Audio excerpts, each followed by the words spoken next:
Bonjour! Bonjour! No. Time for bladder check. Check. So it's a show? It's a lifestyle. It's a religion. My emotions! My emotions! I'm still French. Ouais, c'est pas faux. I'm a woman, Mary. I can be as contrary as I choose. Non, moi je crois qu'il faut que vous arrêtiez d'essayer de dire des trucs. Hello, hi, I'm Laura. I'm gonna watch The Legend of Korra Season 2, Episode 3. I just watched the Episode 2. If you want to see my reaction video about it, I'm gonna put the link into the eye. Maybe you are discovering my channel with this video, which can be weird, but maybe. And if you don't know it, I watched all of the Season 1 of The Legend of Korra after watching all of Avatar The Last Airbender. So if you want to have an entire binge watching to catch up with me before watching this video, maybe, if you want. Okay, about what happened during the last episode. What happened during the last episode, we had Korra who resolved the situation. I'm not sure of it. You know, with the spirits, at least with this forest, she released that forest and also the lights of that pole. That was great. That was something which was great for the spirits, for the pole, for Korra also. Everything was great right there, but around that, she pushed away her father after him revealing that he was banished from his tribe because of the fact that he did something wrong. He destroyed another forest, another spirit's forest, so he made them mad. Unalaq saved that situation by calming the spirits, but because of that, he was banished. He revealed that to Korra. He never told Korra all of that before. She was mad. Korra, she's really into that phase, I said it, the teenager phase, when you're mad at everyone, everything, when your only emotion is anger. She pushed away Tenzin like that during the episode 1. Right there, she pushed away her dad. I'm afraid of her pushing away at some point Mako and Bolin because of the same thing. She is already treating Mako in a weird way like that, being mad at him because of the fact that she's mad at other people, other situations. She's letting her nerves, you know, her anger express itself on Mako. For now, he always managed to calm her, to really make her listen to him, but maybe at some point it's not going to be the case anymore. I'm afraid of that. So we'll see for Korra how it's gonna end. For the situation with the brother, it's really complicated because they both think that they are doing the right thing, and in a way they are right, but they're not right about how they're doing it, and because of that it can create a real bad situation. Unalaq, he saw his brother doing something wrong with his own tribe, and he had to intervene, he had to save that situation. Because of that, his brother was banished. Because of that, he was forced to take the throne and all. He saw his brother doing something wrong with his new tribe. He had to intervene to save the situation. So for him now, he has to intervene also to take the throne. He's saying stuff like, we have to unite the tribe, but if you are just taking all of your military forces to this tribe, they're gonna take that as a threat, and it's a threat. What you said during the speech of the episode 1, it was kind of a threat also, you know, maybe at some point we're gonna be forced to intervene, to do more than just give advices and all. That was something like that, which was already weird. Right there, I'm afraid of these brothers threatening each other, which is already bad. You know how much I love brother and sister relationship in shows, so to have two brothers being in conflict is killing me. But they are also the leaders of their tribes, so I'm afraid that it's gonna create a big conflict between these two tribes.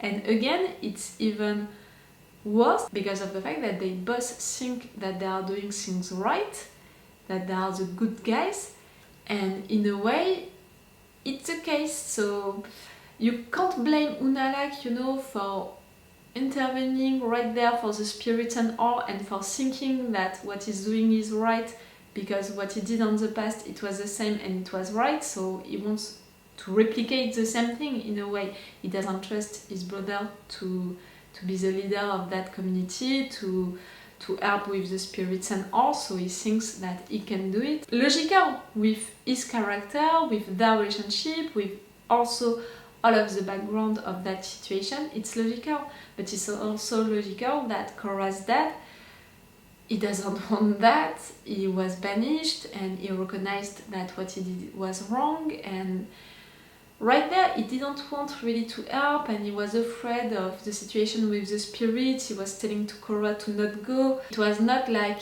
he didn't want to intervene because of the situation, because he didn't want to resolve it. No, it was because of the fact that he was afraid for his kid. That's also logical.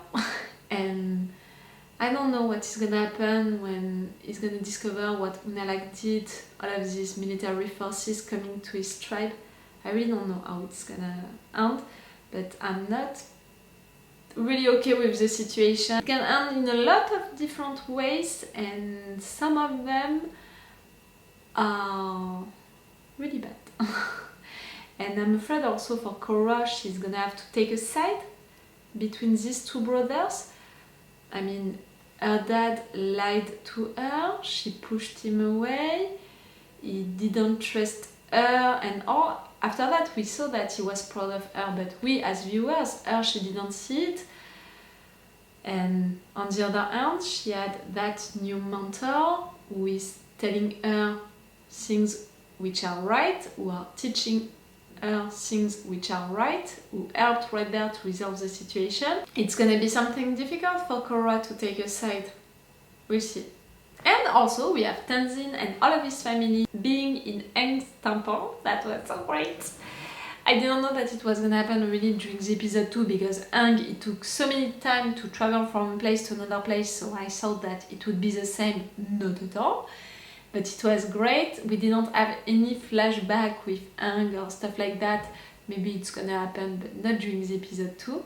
But we had one of Tenzin's kids, I can't remember her name, who had that feeling, you know, like someone calling her into the statue room, and she discovered that statue of an avatar with all of that around her, like, you know, how Unalaq is controlling the spirits. So I'm interested by that avatar. Her story, I think that it was an avatar who was a female. By her story, by what happened, why she's represented with that around her, maybe she also lived some tensions, you know, she also had some issues with spirits. It could be interesting to reconnect with that past life, to discover more about her. And why Tenzin's kid had this connection, you know, why did she feel it? It's also something that I want to know. And I said it, I have also that theory thought that I really don't like, but I have it in mind. How Unalaq is doing that to the spirits, I'm a little scared of it, because of the fact that they're using the word control. You know, the thing that the waterbender can do with controlling things, it's bloodbending. So I don't want to understand at some point what Unalaq is doing with the spirits is close to bloodbending. I don't want to understand that at some point. We'll see. But like I said, I don't think that Korra really resolved the situation with the spirits only by releasing that forest. I think that there is something more than that. All of these spirits that are so angry and all suddenly, you know. So I think that there is a reason behind that. And the fact that they are attacking Korra, for me the spirits, they have a purpose for doing stuff. So for attacking Korra, it can't be for something that she did, so maybe for something that one of the avatars did. Why not the avatar that we discovered, you know, in the temple, that statue with the thing around her? Maybe it's connected like that. We'll see. And I'm gonna see that right now because I'm gonna watch the episode 3. If you want, you have my Patreon on which you have the episodes earlier, at least 1 week earlier, maybe 2 weeks earlier. Check the description, and I also put on the description if I offered you the extended or the full reaction part on my Patreon. let's go for this episode 3. Civil wars. I'm afraid of this word. Clear the streets. Get back in your homes. You're not in your place. You're blocking me there. Why did you bring your troops down from the north? Now that you've opened the southern portal, we need to protect it from people who would do the spirits harm. Like I need who? you for some. There is another portal in the north. Once you open it, spirits and man will be able to move freely between the north and the south. No, don't mess with that spiritual portal. It's not yours. Reminds me of all those great vacations we took as kids with Dad. I think your memory's a little foggy. Mm-hmm. Rumi and I weren't on those great vacations. Really? What about the time you took us to Kyoshi Island to ride the elephant car? Nope. We never saw the place. Because Tenzin was an airbender. Why Aang would do that? Iki, about this tall, talks real fast. Were you and Milo teasing your sister again? I don't know. Jinora and Iki, I have to remember your name. Iki couldn't have gone far. I'll find her. Commander Boomy reporting for duty. Nah. I know these last few days have been very troubling. Troubling? Troubling is when I get that itchy rash that won't go away and Julie's not around to scratch it. This is shocking. All Unalaq is trying to do is make our tribes unified again. No, he wants control of our wealth. Think about My wealth. how he And wants I to want do my this, wealth. and you will If see Unalaq doesn't that pull his something is forces wrong. out, then we have no choice but to fight for our freedom. Don't listen to Valerie. Unalaq started this, not us. Same. You'll listen to what the Avatar has to say. Do it for me. I'll do it for the tribe. Come on. It's really great getting to know you. Not at all. Not à dire. You will be coming with me to the north. There, we will live the rest of our lives together. I don't want to live in icy bliss with Eska. Don't make me. No, please, don't make me. Tell her you're not that into her anymore. Oh, no, I don't think she'd like that. Sorry to interrupt. Your It's little about meditation this on morning. a throne. There's a meeting at my parents' house. A lot of Southerners feel like their tribe is Don't. being invaded. I am their chief. If the water tribes were at war, the other nations would take sides. The dark spirits would thrive off this negative energy. This is a war only the Avatar can prevent. What do I'm you usually the want? one starting fights. I don't know how to stop them from happening. As the Avatar, you must From remain you know. neutral. Showing favoritism will not help our tribes find unity. It's not because of the fact that you're the avatar that you can't have opinions. Who threw those? Kids. Just kids. They got a waterbender your own size. Stop! We're all part of the same tribe. Start acting like it. You're taking their side? We're the worst avatar ever. Oi, oi. Everyone, walk away from this. Oh, that's bad. Korra! Iki, where are you? Over here, Dad. Boomy. I'm guessing you've been so busy with your duty to Republic City that you forgot about your duty to your kids. Not fair. I wish I could be as good a father as Dad was to us. Tenzin, your problem is you're exactly like Dad. Ah! So Dad was under a lot of pressure. He always had time for you, though. His precious little airbender. Dad loved us all equally. I don't want to hear that Aang was a bad dad. Really, I don't. Delusion that we had a perfect, happy-go-lucky childhood. Guess what? We didn't. We need to keep moving. They're gonna make me sad. Isn't this fun, huh? We never get to spend enough time together. You guys gotta save me. What happened to ripping off the leech? I tried! She threatens to freeze me in a block of ice and feed me to dolphin piranhas! Not So cool. clearly you know nothing about being a leader of men. Oh, Probably come why on. the Avatar fired you. Boomy! Found footprints. You did? If I can do it, it should be no problem for a couple of benders. Fine. Can you imagine being Boomy to that family when you are a You kid were right, Boomy. with That was two faster. At siblings least 50 who are times benders? fast. I got everything under control. It's okay, it's okay. His ego, that's another story. The truth is out. You knew. And you never said anything. Of course she We knew. were trying to keep our family together, to give you a normal childhood. She was I never ever wanted normal. to be, but everyone keeps holding me back, even my own parents. Orlok's the only one who believes in me. That's not wrong true. and not fair. No? Then why is everyone in the South turning against me when all I'm trying to do is help them? The problems between the North and the South started long before you were born. Varric's been plotting a rebellion against Unalaq. He asked your father to join, and Dad is part of a rebellion? No, It's too late. I'm Mom. sure it's I'm not. already in the middle of it. Dad? No, I don't think Dad, so. don't do this. Leave Unalaq and go. I'll tell him I tried to stop you, but you escaped. We can still avoid a war. No, we can't. By doing that, you're choosing a side, Cora. At least that's what they're We're gonna all think. part of the same tribe. Why did you do this, Dad? No. Where's my father? He wouldn't help us. He's a traitor, just like you. He's a man of honor. He can't do that to his brother. Find Varric. I want him to freeze in prison with the rest of these traitors. You can't just lock them away. Yes, I'm not That sure will that only it's make a the South good. angrier. You want them to go free? No. But let them stand trial. Every Yes. Water Tribe citizen deserves that right. Yes. You haven't changed one bit since we were kids.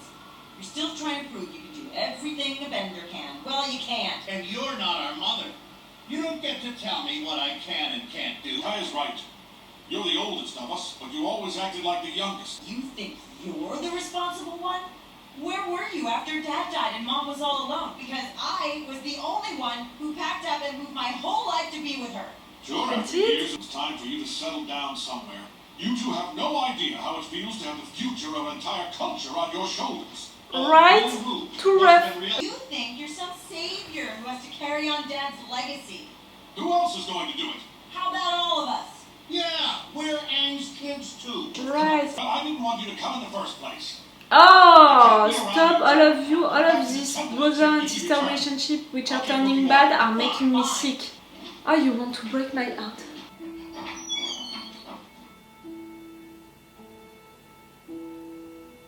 Is it okay if I come in? Cora, it's your own. Oh, I'm so glad you weren't there. My brother and I have our differences, but I would never attack him. I'm sorry for thinking I'm you so had sweet. anything to do with the rebels. I'm the one who should apologize. After I saw the Southern Lights return, I was so proud of you. oh, I'm glad that you're saying it to her. All we wanted was to live a simple life and raise a family. Ah, But then we discovered you are the avatar. and simple was over, and you wouldn't need us anymore. Mom, Dad, Oh, of course I still need you. You are under arrest and will stand trial. Try. for what? For what? For conspiring to assassinate me. You were there when the guy said that Tonrak wouldn't do it, didn't want to do it. You were there, Unalaq.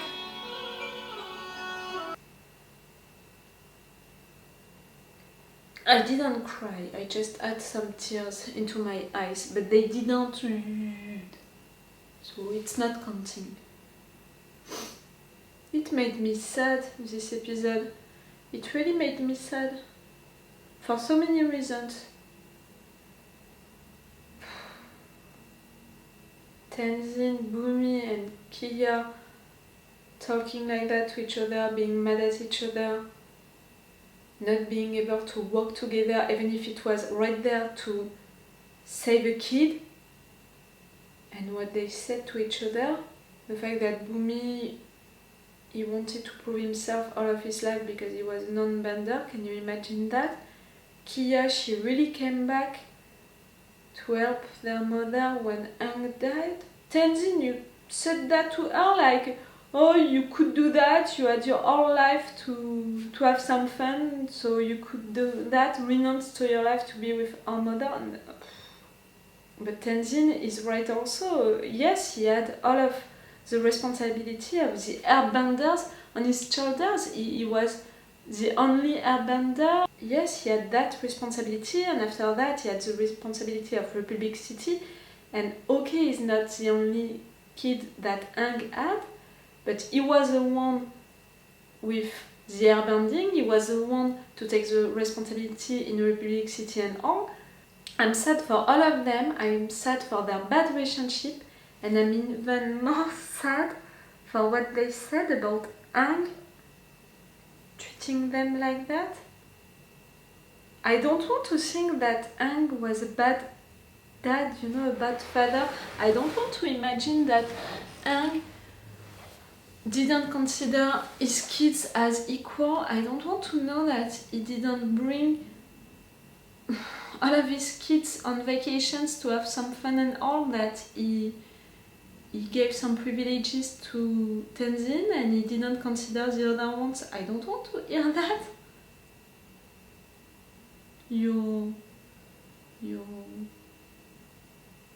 It's making me really sad to imagine that Aang was a bad dad. For me, on the contrary, with his personality, he had everything to be a good father, to be serious, but also to be fun, to take care of them. It's really making me sad.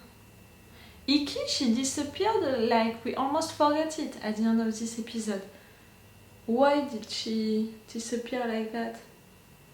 Okay, they played together this game, you know, between kids, they made her sing stuff, but she disappeared really just for that? Or is it related to what we saw during the last episode, the fact that his kids are connected to the Avatar's past life, you know, that statue and all? And of course I'm sad because of everything that happened at the port, like Unalaq, you know, sitting on the throne like that, he really wants the power. I mean, it's really hard for me, I'm conflicted about his character because I can see with his attitude and his actions that he wants to have the control of this tribe, to rule the two tribes. He's saying that there is only one tribe almost for that, you know, to be able to rule them all.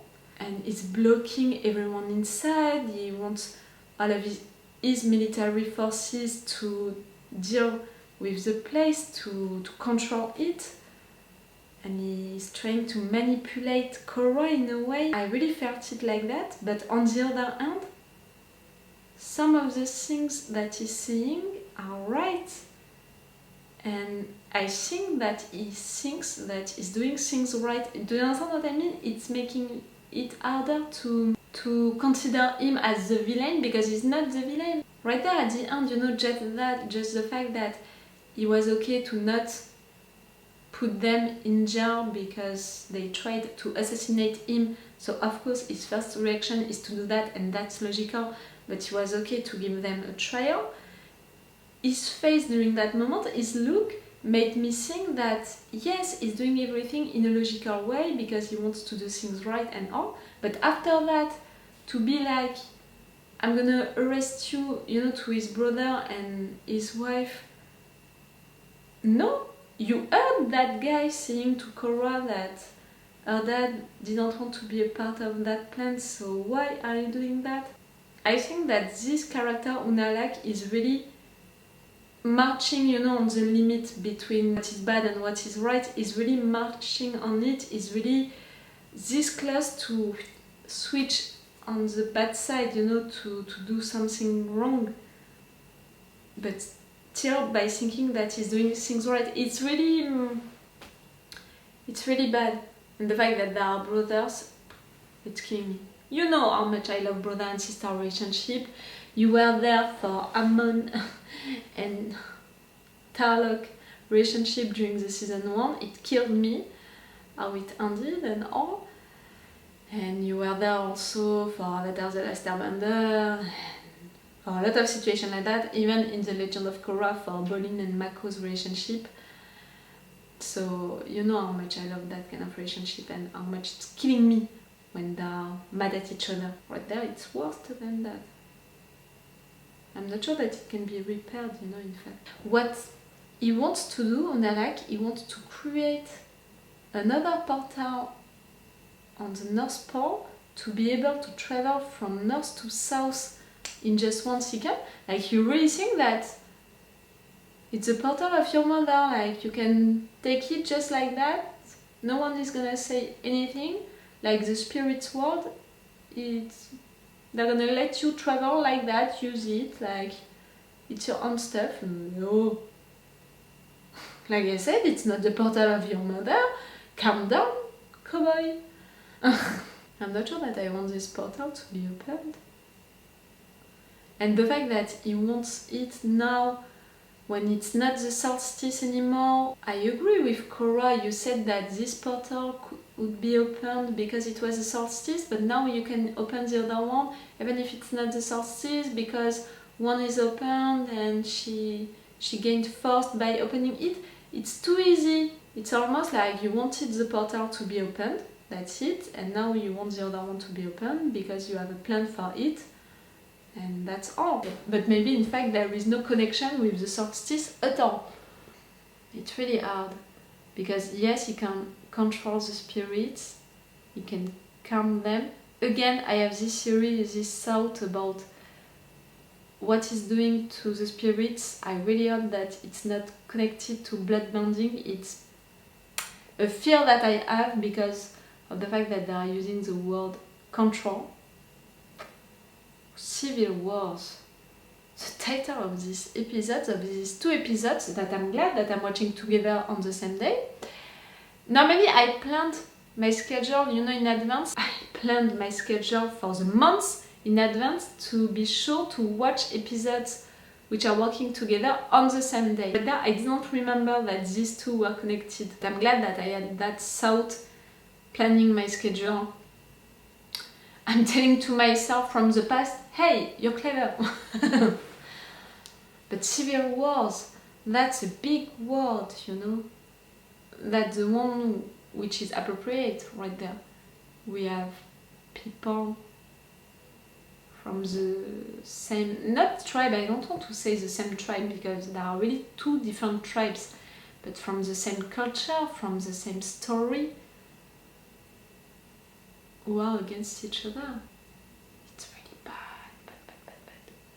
Bolin and the situation with his girl, you need to break up. For sure you need to break up.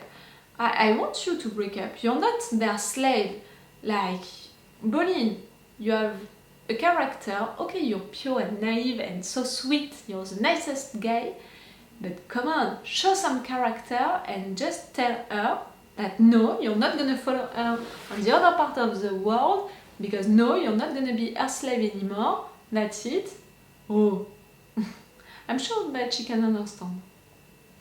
Okay, she's gonna be mad, but I'm sure that at the end she can understand.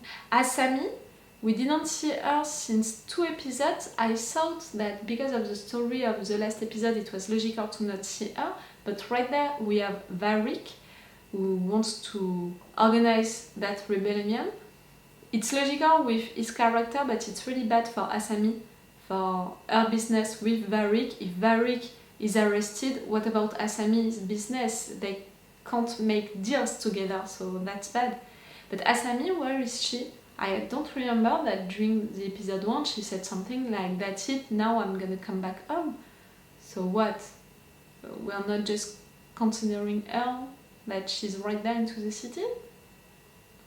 During the last one they went away on a mission, so it's logical that she was not with us, but right now we see. Cora, again during this episode she showed that she's that angry teenager who is mad at everyone and all, who is considering that everyone is against her, that no one is understanding how she's feeling, acting and all. Again, Mako was the only one to know how to calm her, to talk with her. He has really the good reactions with her. Again, I'm afraid of a time when it's not gonna be enough, but we'll see. But yes, she was like that. At least at the end, she's calmer with Mako, and also she's recognizing that she was wrong to think that her dad could do that, and that she needs her parents, because yes, she's still a kid, and no matter what, in fact, in life, maybe, even when you're an adult, you always need not only your parents, but your family to help you, to be there for you, to give you advices. They are your family, they are there for that. Maybe you can not agree with them every time, but they are into your life and they are there to protect you. They are the only ones who are always gonna have your rights, your health, I don't know how to say it, in mind. they're gonna be the ones who are gonna think of you no matter what, who are gonna be there for you to protect you no matter what, even if they don't agree with you. I'm glad that Thornrock is said to Korra that he was proud of her. She needs to hear that, coming from him, but no matter what, she needs to hear that. She was close to Tenzin during season 1, but I think that he didn't say it enough to her. That she was making progress, that he was proud of her, that she was someone good, you know. She needs to be encouraged. It's not because of the fact that she has a big mouth and a strong character and she seems confident, you know, on herself, that she doesn't need to hear that also. It's her character to be like that, to have a big mouth, a strong character, and that's why how she's acting, treating people like that badly because she's mad and because she thinks that everyone is against her. It's going with that character that she has, and it's going also with the fact that she seems confident, but at the end she's just a teenager and she needs support. Okay, I'm gonna stop this review right now and I'm gonna watch the episode 4, the last one for today. It's not gonna be today for you, it's gonna be tomorrow normally if I remember my schedule. So it's all for you for today and it's all for me for now, so bye for now. Bye! Wait a minute, Doc. Are you telling me that you built a time machine? Great.